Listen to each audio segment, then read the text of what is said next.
Ngayon ay papasok na tayo ulit sa part-time.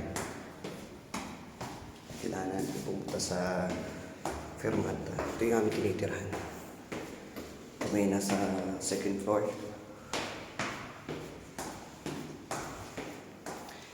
Mga bahay dito, mga sinaunang style. Pero kasi silang mga inaalagaan kultura siguro. Ito ang aming tinitirahan. Old style siya. Pero yung loob naman, depende sa iyo. Ito yung lugar namin.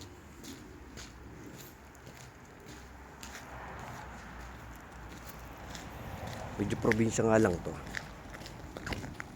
Parang bukid ba? Tahimik, sobrang tahimik.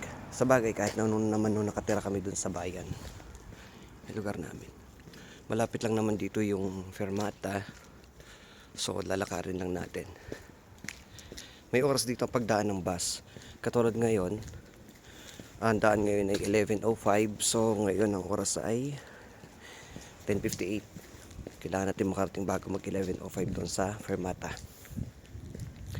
Alam nyo guys, dito maganda ang bus dito. Kasi ang bus dito, may lugar na, kumbaga may pwesto para halimbawa, meron ka kasamang bata, stroller ka, o may naka-wheelchair. Meron silang area para doon sa paglalagyan ng wheelchair, stroller. Tapos merong upuan para sa mga disabled, may mga tungkod, tatanda. Maganda. Tapos ang sistema dito, ang mga bus dito, ang nagmamanage niyan, government. Ang ilaw, ang tubig, hawak din sila ng government. Lahat dito. Medyo malaki lang ang tax dito sa mga bawat manggagawa. Pero makikita mo naman yung mga pinupuntahan. Dito guys, ang mga politiko, once na ikaw ay isa sa politiko, halimbawa mayor ka dito sa lugar na to, hindi ka pwedeng magnegosyo. Pag nasa government ka, government employee ka lang, hindi ka pwedeng magpatayo ng tindahan o anumang mga negosyo. Ganun din sila dito. Sa atin sa Pinas kasi, pag politiko ka, mga negosyante din Dito hindi.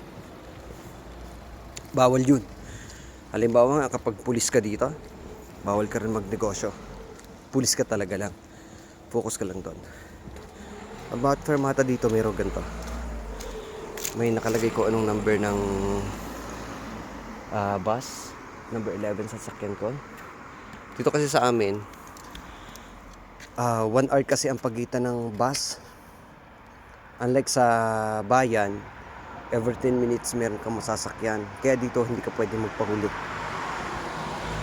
Lugar na.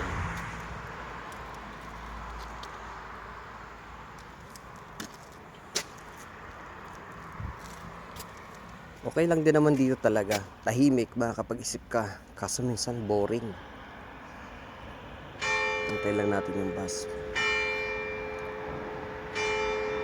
Ito, restaurant Dito kami umorder minsan ng pizza.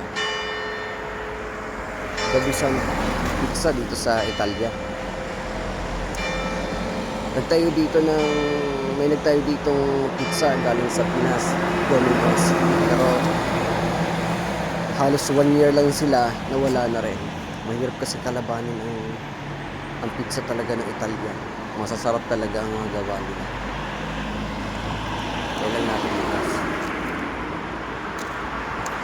So guys, mamaya na lang ulit.